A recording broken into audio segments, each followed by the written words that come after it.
Hello and welcome to prolific classes. I am Himanshi Das और आज हम स्टार्ट कर रहे हैं क्लास 11th का एक fresh topic that is dimensions from the chapter units and measurements. तो डायमेंशन एक ऐसा टर्म है जो 11 से पहले हमने फिजिक्स फील्ड के अंदर बिल्कुल नहीं पढ़ा होता, राइट। तो डायमेंशन को एग्जैक्टली समझने से पहले I should know what exactly are physical quantities और वो कितने टाइप्स की होती है। तो फिजिकल क्वांटिटी आपके आसपास की वो कोई भी क्वांटिटी है जिसको आप मेजर कर सकते हो, चाहे वो लेंथ है, चाहे वॉल्यूम है, चाहे प्रेशर है, फोर्स है, डेंसिटी है, एट्सेट्रा एट्सेट्रा एट्सेट्रा। जो भी चीज़ हमारे आसपास मेजर हो सकती है क्वांटिटी, उसको हम नाम दे देते हैं फिजिकल क्वांटिटी। तो physical quantities are those quantities which can be measured either directly और इनडायरेक्टली। फाइन। तो डायरेक्टली और इनडायरेक्टली की जो मैंने बात करी है, तो डायरेक्टली का मतलब यहाँ पर ये है जिसका भी हमारे पास एक प्रैक्टिकल मेथड है मेजर करने का। जो भी क्वांटिटी एक प्रैक्टिकल मेथड को इंस्ट्रूमेंट्स को यूज़ कर कर मेजर करी जा सकती है, वो आ जाती है हमारी फंडामेंटल क्वांटिटीज़ में, जो कि हमारी 7 इन नंबर। जैसे हमारी एक लेंथ है, लेंथ को हम लोग उनको मेजर करने के 10 इंस्ट्रूमेंट्स हो सकते हैं, 10 तरीके हो सकते हैं, but that is the only step, right. अगर हम लोग स्केल यूज़ कर रहे हैं तो आई नो स्केल का एक स्टेप यूज़ करना है और उसको मेजर कर देना। अगर वर्नियर कैलिपर यूज़ करना है तो एक स्टेप है और उसको मेजर कर जाएगा। सिमिलरली हमारा मास हो जाता है, हमारा टेम्परेचर हो जाता है, हमारा टाइम हो जाता है, एक्सेट्रा। फाइन। अब उनको नाम देते हैं हम लोग फंडामेंटल क्वांटिटीज, जो बेसिकली किसी और चीज़ पर डिपेंड नहीं करती। वहीं अगर बात करें हम लोग डेराइव्ड क्वांटिटीज की, तो डेराइव्ड क्वांटिटीज वो क्वांटिटीज होती है जो इन्हीं फंडामेंटल क्वांटिटीज के ऊपर डिपेंड करती है। उन्हीं फंडामेंटल क्वांटिटीज को शफल कर कर उनको मल्टीप्लाई, कुछ प्रोडक्ट, कुछ डिवीजन, कुछ भी कर कर हमारी जो होती है डेराइव्ड क्वांटिटीज आती है। फॉर एग्जांपल वॉल्यूम, वॉल्यूम जो हमारी लेंथ, ब्रेथ और हाइट के ऊपर डिपेंड करती है। तो ये तीनों फंडामेंटल क्वांटिटीज थी जो कि लेंथ को रिप्रेजेंट कर रही है।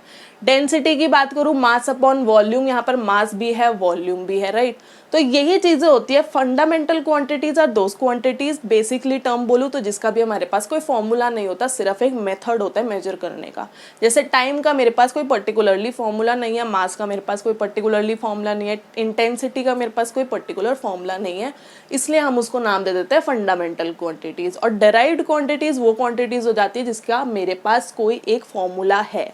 फोर्स का फॉर्मूला मुझे पता है, मास इनटू एक्सेलरेशन होता है, तो क्योंकि फोर्स का एक फॉर्मूला है, that is why it comes under the derived quantities. तो फंडामेंटल क्वांटिटीज देखो तो हमारी 7 होती है। अब डायमेंशन क्या होता है एग्जैक्टली? डायमेंशन वो रिप्रेजेंटेशन है, हमारा एक्सप्रेशन है किसी भी फिजिकल क्वांटिटी को रिप्रेजेंट करना, किसी भी डेराइव्ड क्वांटिटी को रिप्रेजेंट करना in the form of the fundamental quantities की powers. Fine. For an example हमारे पास 7 जो होती है फंडामेंटल क्वांटिटीज होती है। तो डायमेंशन अगर मैं लेंथ की बात करूँ तो लेंथ की डायमेंशन होती है L, कैपिटल L। और डायमेंशन शो कर रही हूँ इसलिए मुझे उसको डालना होता है हमारी स्क्वायर ब्रैकेट्स के अंदर। ऐसे अगर बात करें मास की, तो मास की डायमेंशन इज M एंड उसको डाल दिया मैंने स्क्वायर ब्रैकेट्स में। सिमिलरली टाइम के लिए T, करंट के लिए एम्पियर से आता है A, टेम्परेचर का केल्विन से आता है K, इंटेंसिटी हमारा कैंडेला होती है इसकी SI यूनिट, उससे आता है CD, and amount of substance में आ जाता है मोल। तो ये वो 7 बेसिक डायमेंशंस भी आप कह सकते हो जिसकी कुछ ना कुछ पावर बनाकर हम लोग कोई पर्टिकुलरली डेराइव्ड क्वांटिटी को रिप्रेजेंट करते हैं। तो यहाँ पर हम लोग बहुत सारे मैं एग्जांपल्स करवाने वाली हूँ, जिससे ऑब्वियसली अगर आप वीडियो पूरी देखते हो तो आपको धीरे धीरे समझ आ जाएगा कि एग्जैक्टली डायमेंशंस फाइंड आउट कैसे करनी है।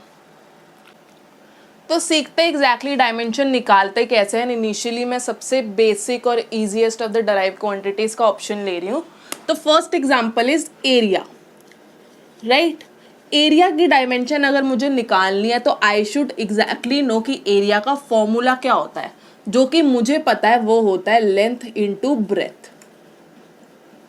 आई नो हर फिगर के साथ, हर 2D फिगर के साथ एरिया का फॉर्मूला चेंज हो जाता है, बट अगर आप ध्यान लगाओ तो दो लेंथ्स तो मल्टीप्लाई हो ही रही होती है, राइट।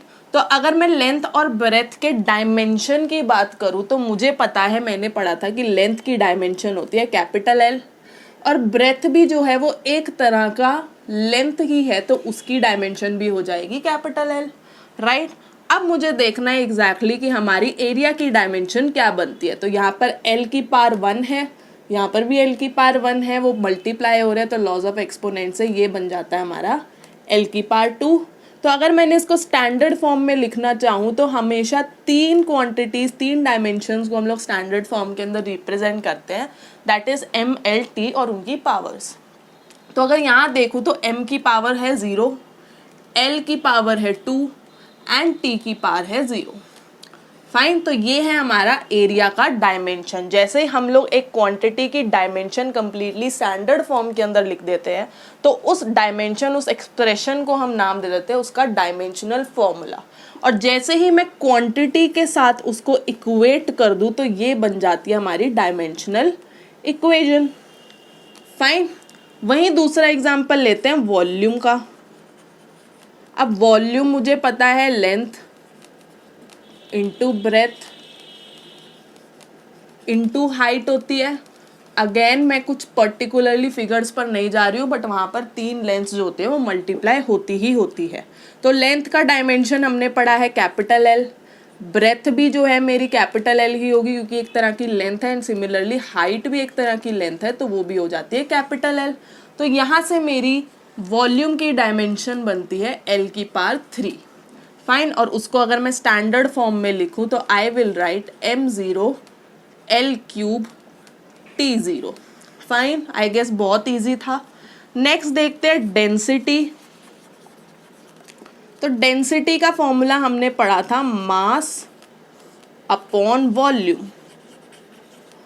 अब मास की जो थी डायमेंशन मुझे पता है जो होती है कैपिटल ऑफ एम। वॉल्यूम अगर मैं देखूँ तो वॉल्यूम अगेन हमारा फॉर्मूला होता है लेंथ ब्रेथ और हाइट। यहाँ पर अगर मैं देखूँ तो हमारी डेराइव्ड क्वांटिटी के फॉर्मूले में एक और डेराइव्ड क्वांटिटी आ गई है। तो either you can again expand the formula for this, but यहाँ पर क्योंकि मुझे एग्जैक्टली उसकी डायमेंशन यहीं पर पता है तो मैं उसको उसी तरीके से लिख रही हूँ। तो वॉल्यूम की डायमेंशन हमने पढ़ी थी L3। तो हमारे dimension for the density would be m1, right. L would यहाँ पर डिनोमिनेटर में 3 था तो ऊपर जाकर वो -3 हो जाएगा, और क्योंकि यहाँ पर टाइम नहीं था तो t की वैल्यू t की पावर हो गई है 0। तो डेंसिटी की डायमेंशन हो जाती है m1 L-3 t0। तो अगला एग्जाम्पल देखते हैं हमारा speed.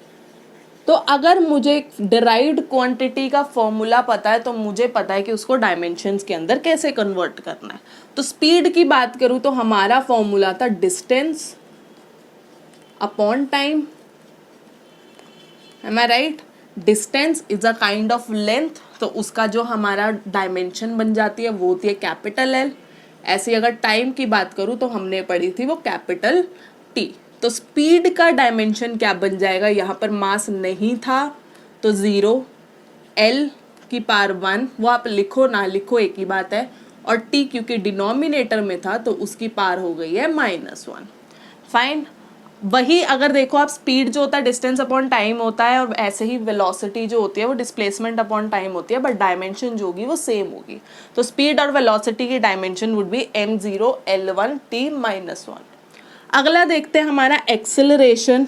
Again I need to know the formula of the physical quantity in order to find the dimension for it. तो एक्सेलरेशन का फॉर्मूला होता था चेंज इन वेलोसिटी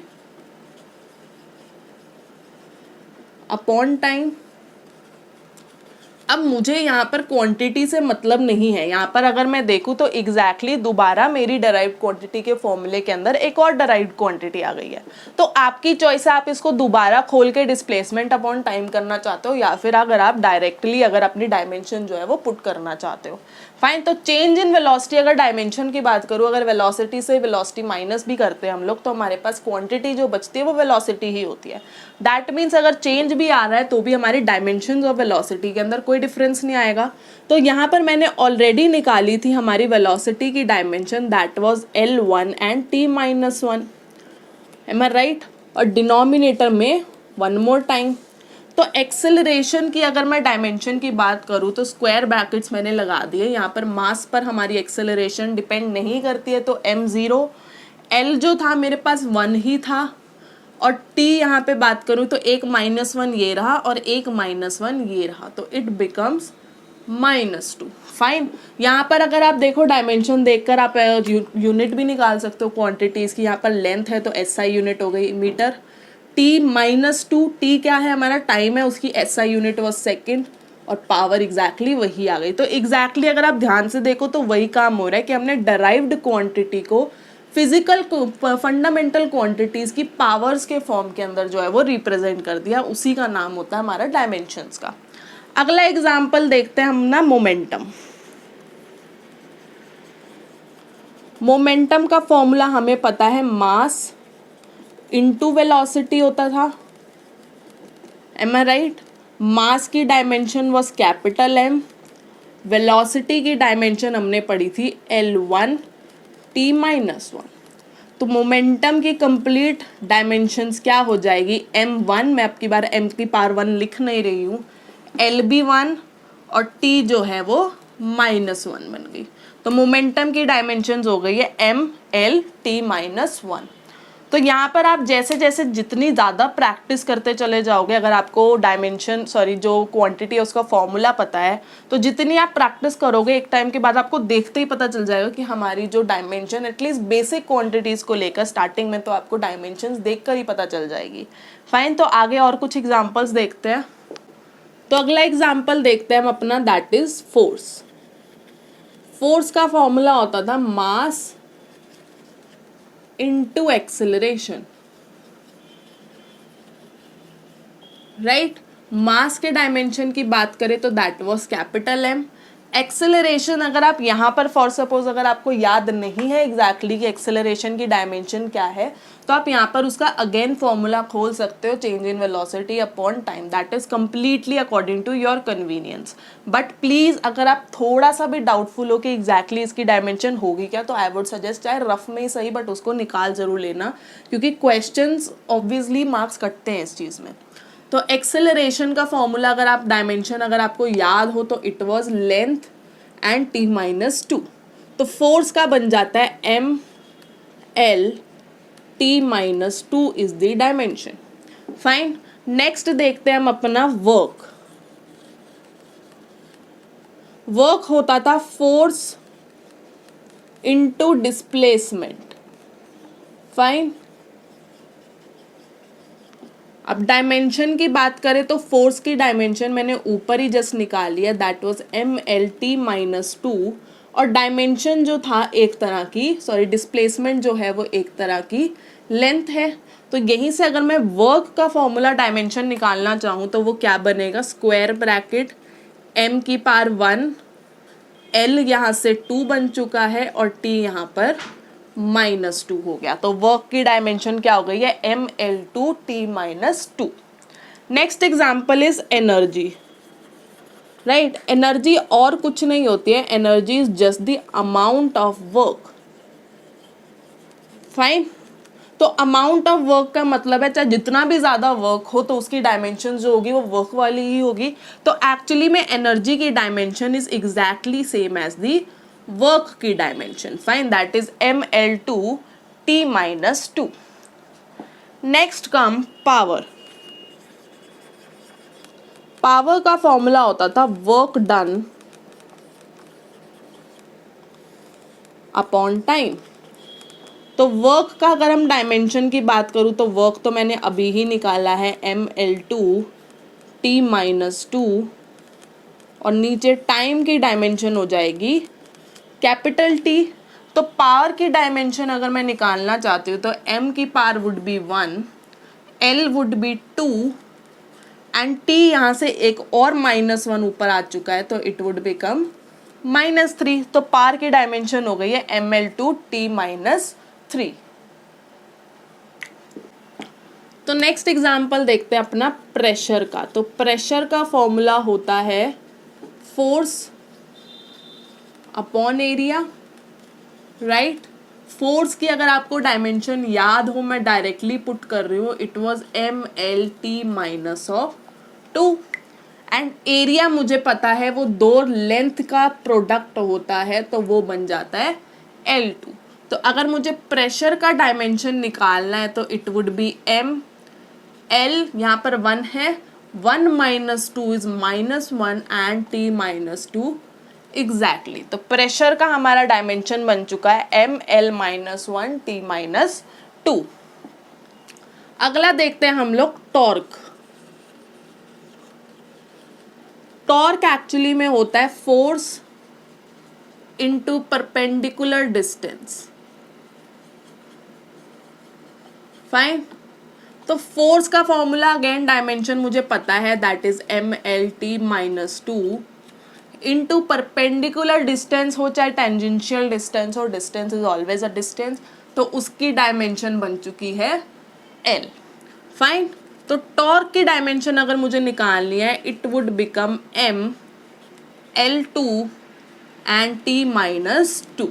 अगर आप ध्यान से देखो और अगर आपको याद हो तो टॉर्क की dimension is exactly same as the energy. तो इट इज पॉसिबल कि आपकी जो दो बिल्कुल ही डिफरेंट फिजिकल क्वांटिटीज की डायमेंशन जो है वो सेम हो जाए। तो ये मत सोचना कि वो गड़बड़ आ रहा है आपका कुछ आंसर, वो चीज़ एमसीक्यू के अंदर भी पूछी जा सकती है कि इनमें से कुछ पेयर्स आपको दे दिए जाते हैं और इसमें से बताओ कि किसकी क्वांटिटीज जो होती है, किसकी डायमेंशन जो होगी वो सेम होगी। फाइन। तो टॉर्क की डायमेंशन भी हमने निकाल ली है। अगला हम देखते हैं इम्पल्स। इम्पल्स होता है एक्चुअली में फोर्स इनटू टाइम, राइट। तो force into time, again force का डायमेंशन मेरे पास है ml minus two into time का डायमेंशन आ गया है t। तो यहाँ से अगर मैं इम्पल्स के डायमेंशंस की बात करूँ तो इट वुड बी m की पावर 1 l की power 1 and t would be -2 + 1 that is -1, right. तो इम्पल्स का डायमेंशनल फॉर्मूला आ चुका है mlt माइनस 1। नेक्स्ट इज हमारा स्ट्रेस। स्ट्रेस भी एक तरह का प्रेशर ही होता है, परपेंडिकुलर प्रेशर होता है, तो फोर्स अपॉन एरिया ही बनता है उसका फॉर्मूला।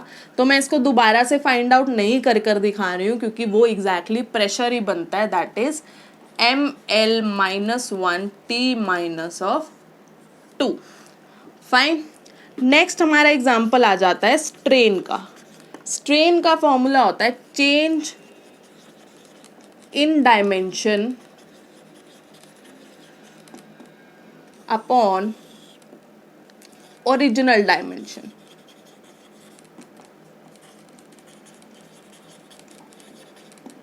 अब एग्जैक्टली ये डायमेंशन होती क्या है, वो डायमेंशन कुछ भी हो सकती है, चाहे वो लेंथ थी, चाहे वो वॉल्यूम थी, चाहे वो कुछ भी थी। बट अगर थोड़ा सा अगर आप लॉजिक लगाओ, अगर वो लेंथ भी होती तो ऊपर चेंज इन डायमेंशन के लिए भी लेंथ आता और नीचे अगर मैं डायमेंशन की बात करूँ तो ओरिजिनल भी लेंथ ही आता। तो एक्चुअली में वो आपस में कट रहे थे। तो स्ट्रेन की जो डायमेंशन हो जाती है वो बन जाती है m0 l0 t0। That means इसके अंदर कोई भी डायमेंशन नहीं है, जो कि एक यूनिटलेस क्वांटिटी है, therefore it is a dimensionless quantity also.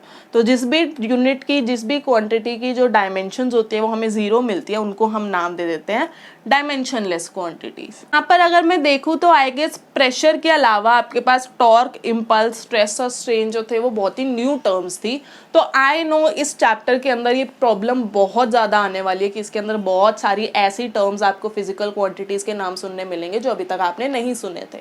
And but do not worry, because आपके जितने भी आपके पास डायमेंशंस आप पढ़ने वाले हो जिन क्वांटिटीज़ की, और जितने भी एग्जाम में आने के चांसेस होते हैं, वो वही क्वांटिटीज़ होगी जो आपने 11th तक अभी तक पढ़ी होगी। क्योंकि ये चैप्टर जो हम लोग 11th के अंदर या इवन 9th-10th में भी करवाते हैं तो वो हम फाइनल एग्जाम के अकॉर्डिंगली करवाते हैं, राइट। तो ये जो चारों टर्म्स थी आप आगे अपनी फर्दर सिलेबस के अंदर 11th में पढ़ने वाले हो फिजिक्स के अंदर। एंड आगे जितनी भी मैं टर्म्स कराने वाली हूँ मोस्ट प्रोबेबली वो सारी ही ऐसी होंगी जो आप पूरी 11th क्लास के अंदर पढ़ने वाले हो। तो अभी फॉर नाउ आई गेस आपने पहला ही चैप्टर उठाया तो बहुत ही फ्रेश माइंड है, अभी तक सिर्फ 10th के टर्म्स और कॉन्सेप्ट्स आपके दिमाग में है। बट जैसे आप सोचो 11th के फाइनल एग्जाम में देने बैठोगे तो 11th के फाइनल एग्जाम तक आपको इन सब का मतलब भी पता होगा और इन सब का फॉर्मूला भी पता होगा।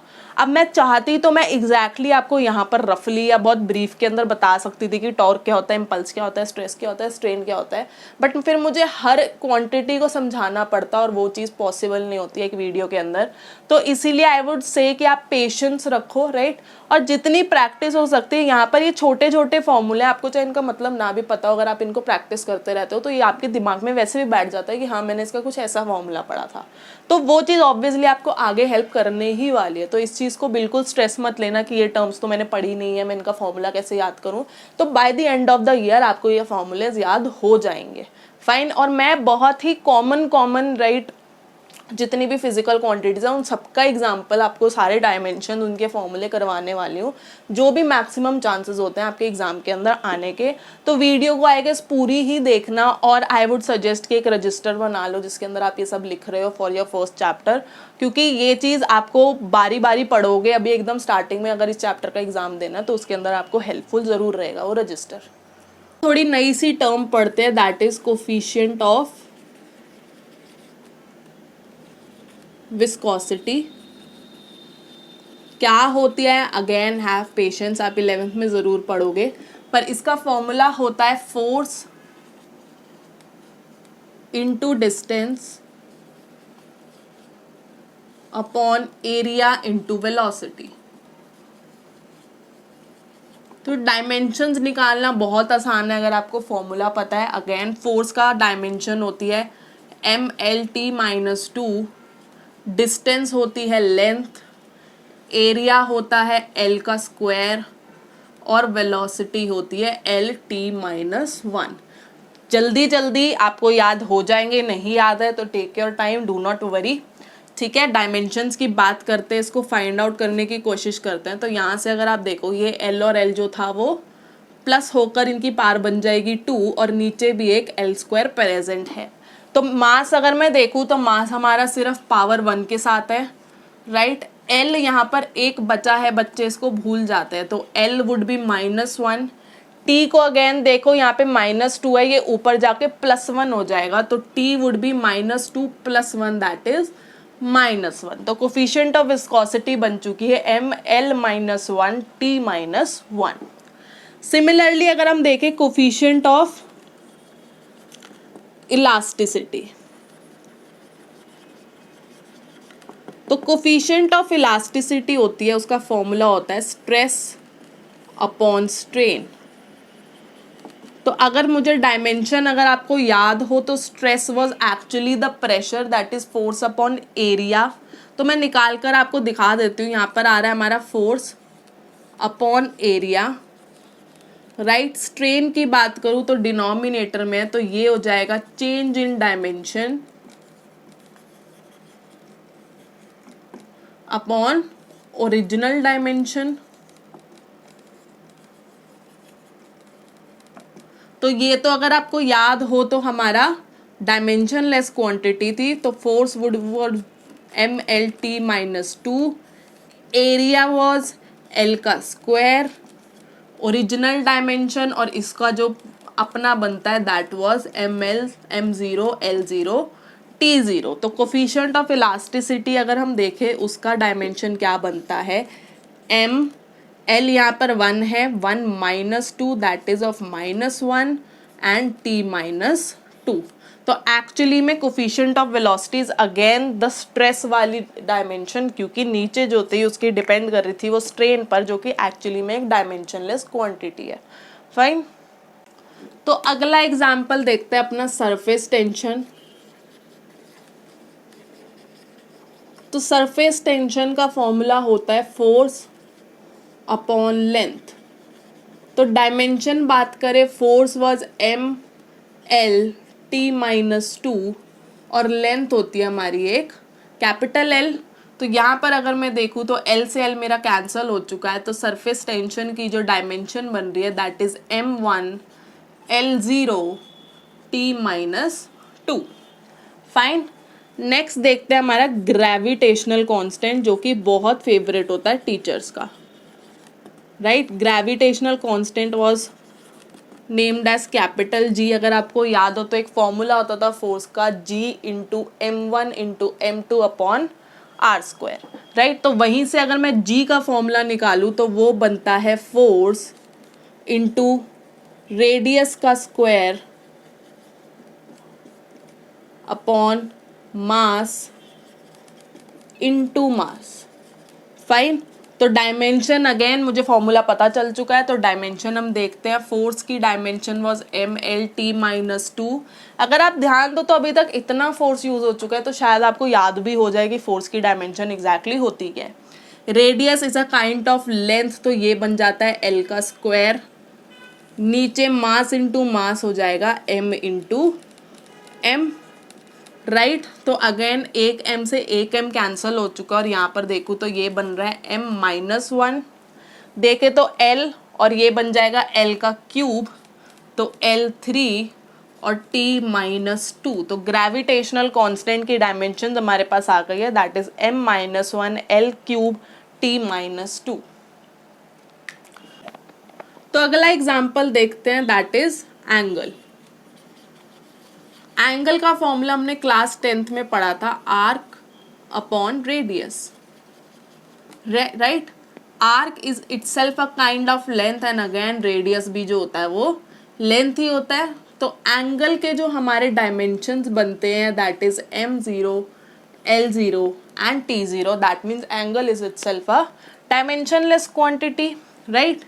नेक्स्ट देखते हैं हम मोमेंट ऑफ इनर्शिया। क्या होता है, पेशेंस रखो भाई।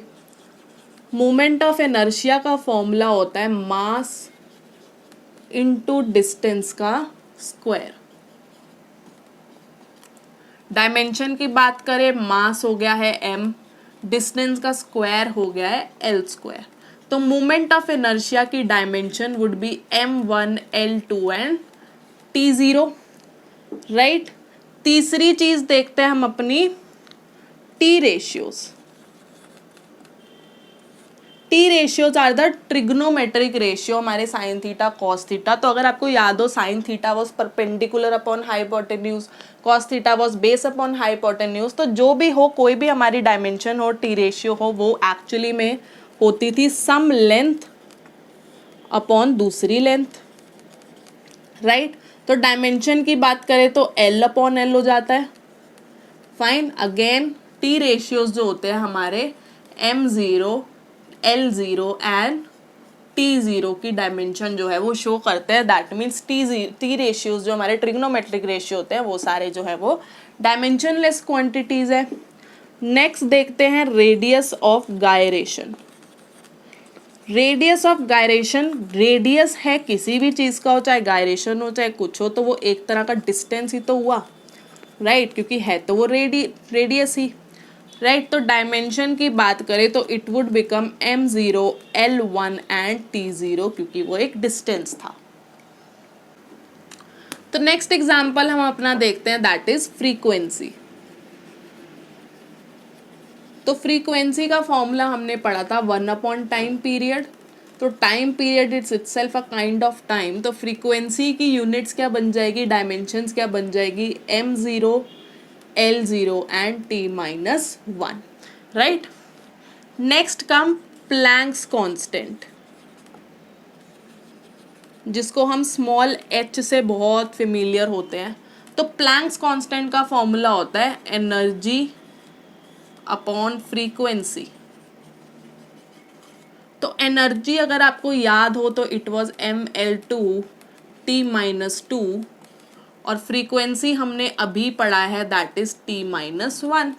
तो अगर मैं प्लैंक्स कांस्टेंट की डायमेंशंस निकालूं तो it would be m1, L2, T देखे -2 + 1 दैट इज -1। फाइन, तो प्लैंक्स कांस्टेंट बन चुके हैं हमारी dimensions mL2 T-1। Next comes velocity gradient. Fine, इसका फॉर्मूला होता है वेलोसिटी अपॉन लेंथ। जहां पर भी आप एक टर्म पढ़ो दैट इज ग्रेडियंट, तो उसका एक शॉर्ट फॉर्म होती है कि जो भी हमारी क्वांटिटी है उसको हमने डिवाइड कर देना लेंथ से। तो velocity gradient is velocity upon length, force gradient is force upon length and so on. तो वेलोसिटी की डायमेंशंस हमने देखी थी L-T-1 और लेंथ एक तरह से L ही होती है। तो यहाँ से अगर मैं देखूँ L और L हो चुका है कैंसल, तो velocity gradient is m0, L0, T-1। Fine. Next come heat, या फिर हम उसको एक एंथैल्पी टर्म भी पढ़ोगे आप केमिस्ट्री के अंदर। तो एंथैल्पी या हीट होती क्या है exactly? Heat is a form of energy. तो हीट या फिर एंथैल्पी की बात करूँ तो वो एनर्जी के डायमेंशन ही तो शो करेंगे। तो वो अगर आपको याद हो तो Ml2 एंड T-2 होता था। फाइन। तो नेक्स्ट एग्जाम्पल देखते हैं हमारा लेटेंट हीट। अब बच्चे कहते हैं यार हीट है, लेटेंट हीट मतलब किसी भी तरीके की हीट है, तो मे बी उसका डायमेंशन जो होगा वो हीट के अकॉर्डिंग ही होगा। बट अगर आपको याद हो तो क्लास 9th के अंदर हमने पढ़ा था latent heat of fusion, latent heat of vaporization. वो क्या होती थी? Latent heat was the amount of heat required to convert 1 kg of solid into liquid या फिर 1 kg of liquid into gas. तो 1 kg ऑफ सब्सटेंस का state of matter change करने के लिए जितनी भी अमाउंट ऑफ एनर्जी लगती थी, जितनी भी अमाउंट ऑफ हीट लगती थी, उसको हम नाम देते थे लेटेंट हीट। तो वो एक्चुअली में क्या बनती थी? हीट अपॉन 1 kg, मतलब मास भी तो हुआ ना, heat required per unit kg, right, per unit mass. Fine. तो लेटेंट हीट का एक्चुअल फॉर्मूला बनता है हीट अपॉन मास। तो अगर अब मैं अगेन डायमेंशंस की बात करूँ तो हीट का होता था Ml2 T-2 और डिवाइड बाय मास है तो 1 मोर कैपिटल M, तो कैंसल आउट होकर ये बन जाता है हमारा M0 L2 T-2, राइट।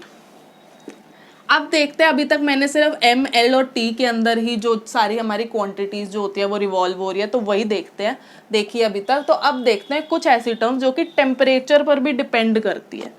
तो first is Boltzmann constant. Fine. डरना मत नाम से सब पढ़ने वाले हो आगे, और ये भी मत सोचना कि कितना कुछ पढ़ना है। कम ऑन यार, तुम क्लास 11th में हो, तुमने साइंस ली है, प्लस पूरे साल की बात हो रही है, राइट।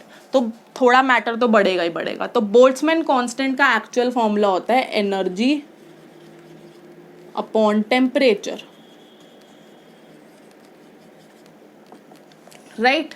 तो एनर्जी की हमारी डायमेंशन थी Ml2T-2। टेम्परेचर का मुझे याद है हमारी डायमेंशन होती थी कैपिटल के। तो बोल्ट्जमैन कांस्टेंट की अगर मैं डायमेंशंस की बात बनूंगी तो वो बन जाएगा Ml2T-2 और सिर्फ एक केल्विन विद एप्रोप्रिएट पावर वो हो जाएगा एट, दैट इज K-1। ऐसा एक और देखते हैं, Stephen's constant. Fine. Stephen's constant का फॉर्मूला होता है energy upon area into time into temperature की पावर 4। तो डरने की ज़रूरत नहीं है फॉर्मूला देख के, सिर्फ अभी हम डायमेंशन से थोड़ा ध्यान रखना है, तो डायमेंशन के ऊपर ही जाते हैं। तो एनर्जी वॉज Ml2T-2, एरिया मुझे पता है L² होता है, टाइम होता है T और टेम्परेचर चाहिए मुझे K4। तो डायमेंशन अगर मैं देखूँ यहाँ पर M सिर्फ 1 ही था तो 1 हो गया है। L अगर मैं देखूँ तो यहाँ से L² हो गया कैंसल और कोई L नहीं बचा है तो 0। T यहाँ पर देखो ये है -2, एक और जाएगा तो T -3 हो जाएगा और K जो है वो डिनोमिनेटर में पावर 4 है तो वो उसकी पावर बन जाएगी -4। तो एक्चुअली स्टेफन कांस्टेंट की डायमेंशन हमें क्या मिल गई है? Ml0 T-3 K-4। तो ऐसे अब हम देखते हैं कुछ ऐसी क्वांटिटीज जो कि जो हमारे करंट पर डिपेंड करती है। तो first is charge. Fine. Charge हमारा करंट होता था, चार्ज पर यूनिट टाइम। तो चार्ज का फॉर्मूला एक्चुअल में क्या हो गया? Current into time. तो इसकी dimensions banana is not that difficult. Current मुझे पता है कैपिटल ए होती है डायमेंशन और टाइम जो होता है वो टी होती है। तो ये बन गई है M0 L0 T1 and A. Am I right? Next देखते हैं हमारा पोटेंशियल। चाहे पोटेंशियल डिफरेंस हो चाहे कुछ भी हो, उसका फॉर्मूला होता था वर्क अपॉन चार्ज, राइट।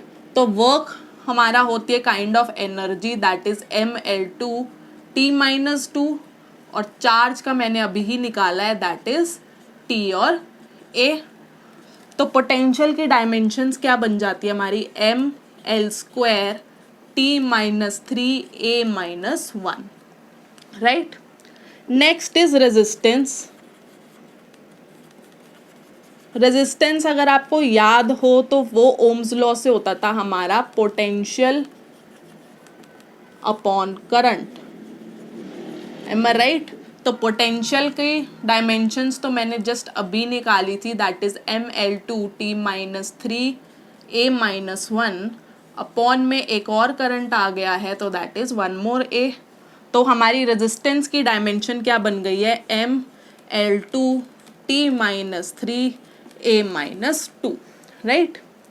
वहीं देखो अगर हम स्पेसिफिक रेजिस्टेंस की बात करें, जिसको हम रेजिस्टिविटी भी कहते थे, जिसको हम रो से डिनोट करते थे, तो उसका फॉर्मूला होता है R into area, sorry resistance into area upon length, right.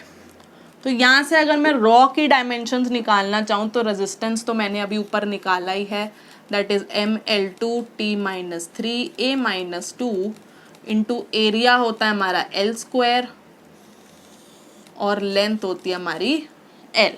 तो अगर स्पेसिफिक रेजिस्टेंस की डायमेंशन मुझे निकालनी है तो it would become M1, L देखो तो यहाँ से 4 - 1 है, that is 3, t-3 and a-2। तो एग्जाम के अंदर या तो हमें डायमेंशन 1 मार्कर्स के अंदर या एमसीक्यू फॉर्म के अंदर पूछी जाती है कि इस पर्टिकुलर फिजिकल क्वांटिटी की डायमेंशन क्या बनती है, या फिर दूसरा तरीका होता है कि वो लोग फंडामेंटल क्वांटिटीज को जो है वो शिफ्ट कर देते हैं, चेंज कर देते हैं और हमसे किसी और फिजिकल क्वांटिटी की डायमेंशन मांगी जाती है, राइट। अगर आप जेईई या फिर आईआईटी के लिए प्रिपेयर करो तो डेफिनेटली ऐसे क्वेश्चंस बहुत आते हैं जहाँ पे फंडामेंटल क्वांटिटीज चेंज कर दी जाती है। तो देखते हैं क्वेश्चन क्या कह रहा है कि मुझे लेनी है वेलोसिटी, टाइम एंड फोर्स को फंडामेंटल क्वांटिटीज और मास का मुझे डायमेंशन निकालनी है। तो इसके लिए मुझे ऑब्वियसली मास का एक ऐसा फॉर्मूला चाहिए जो कि इन फंडामेंटल क्वांटिटीज के ऊपर डिपेंड करता है। तो अगर मैं देखूं वेलोसिटी टाइम तो साइड करते हैं, अगर हम फोर्स को देखें तो उसके फॉर्मूले में मास आता था, राइट। तो हमने पढ़ा था फोर्स क्या होता था, मास इनटू एक्सेलरेशन। तो अब क्योंकि मुझे मास का डायमेंशन निकालना है तो मुझे मास का फॉर्मूला चाहिए था, राइट। तो मैं यहाँ से निकाल देती हूँ मास का formula, that would be force upon acceleration, am I right.